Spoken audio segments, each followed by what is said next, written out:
PBR TV news కు స్వాగతం. నేను మీ హనుమంతరావు. సార్వత్రిక ఎన్నికల నేపథ్యంలో టికెట్ కేటాయింపులు, పార్టీల ఎన్నికల కార్యాచరణ వాడివేడిగా సాగుతున్నాయి. ఈ క్రమంలో మాడుగుల టీడీపీలో ముసలం రేగింది. కష్టకాలంలో పార్టీకి అండగా ఉంటూ కార్యకర్తలను కాపాడుకుంటూ వచ్చిన గవిరెడ్డి రామానాయుడు కాదని స్థానికేతరులైన పైలా ప్రసాద్కు టీడీపీ అధిష్టానం మాడుగుల అభ్యర్థిత్వాన్ని ప్రకటించడంతో కార్యకర్తల్లో నిరాశ కలిగింది. పైలా ప్రసాద్ని అభ్యర్థిగా ప్రకటించిన నాటి నుండి నిరసనలు వెలువెత్తుతున్నాయి. పైలా ప్రసాద్ను అభ్యర్థిత్వం నుండి తొలగించి గవిరెడ్డి రామానాయుడు టీడీపీ అభ్యర్థిగా ప్రకటించకపోతే పార్టీకి సంబంధించిన ఎంపీటీసీలు, సర్పంచులు మూకుమ్మడిగా రాజీనామాకు సిద్ధపడినట్లు తెలుస్తుంది.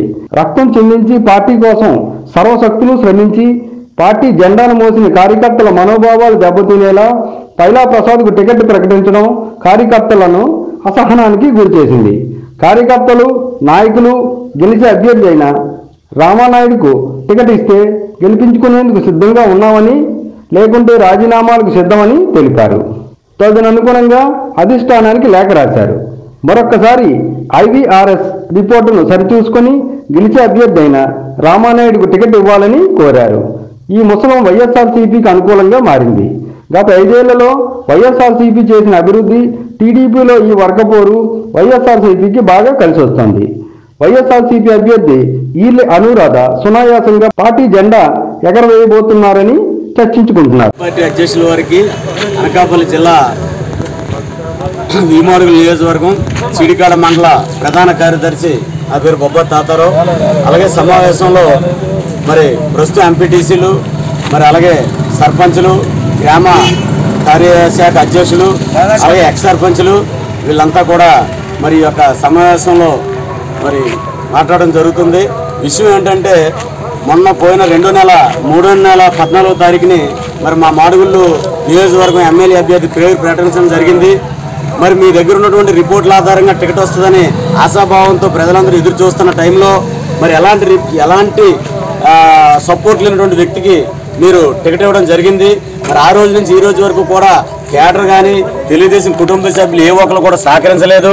మరి దీన్ని ప్రతిరోజు కూడా మేము ఏదో ఒక డిమాండ్ రూపంలో పార్టీకి తెలియజేస్తూనే ఉన్నాం. మరి సమయం అయితే తక్కువగా ఉంది. మరి ఇప్పటికైనా సరే పార్టీ మరి ఐవీఆర్ రిపోర్టు ఏదైతే ఉందో మళ్ళీ మీరు పరిశీలన చేసే అవసరమైతే మరి గెలిచే అభ్యర్థిని మీరు ప్రకటిస్తే మరి బ్రహ్మాండంగా మనం వైసీపీ మీద ఇక్కడ మెజార్టీ సాధించి గెలుపొందుతాం. మరి ఇప్పుడు ఉన్నటువంటి అభ్యర్థి అయితే మరి ఎక్కడా కూడా జనాలు కింద స్థాయిలో ఒప్పుకోవడం లేదు, ఓటర్ స్థాయిలో. మరి తదుపరి ఎన్నో డిమాండ్లు మేము చేసాం. మరి బైక్ ర్యాలీ ద్వారా కానీ మరి అన్ని రకాలుగా నిరసనలు తెలియజేసాం.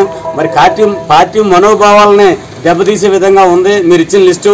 ఎందుకంటే కేడర్ కానీ పార్టీ కార్యకర్తలు కానీ అందరూ కూడా సర్వీస్ చేసింది గవిరెడ్డి రామానాయుడు అయితే టికెట్ ఇంకోళ్ళకి ఎలా వచ్చిందని ప్రశ్నార్థకంలో పడి వాళ్ళకి ఈరోజు అయోమయంలో పడి పిచ్చోళ్ళ రోడ్ల మీద తిరుగుతున్న పరిస్థితి కూడా ఈరోజు కార్యకర్తలకు కనబడుతుంది.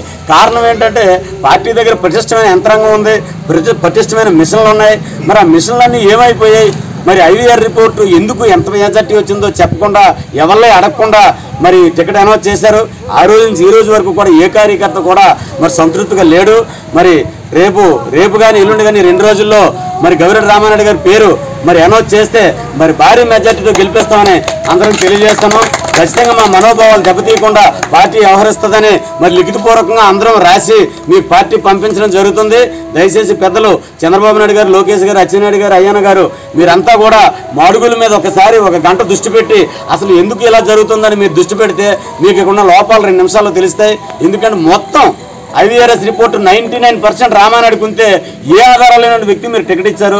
దయచేసి దీన్ని రెక్టిఫై చేయాలని కోరుతూ మరి పార్టీకి మా విన్నపాన్ని పంపిస్తున్నాం.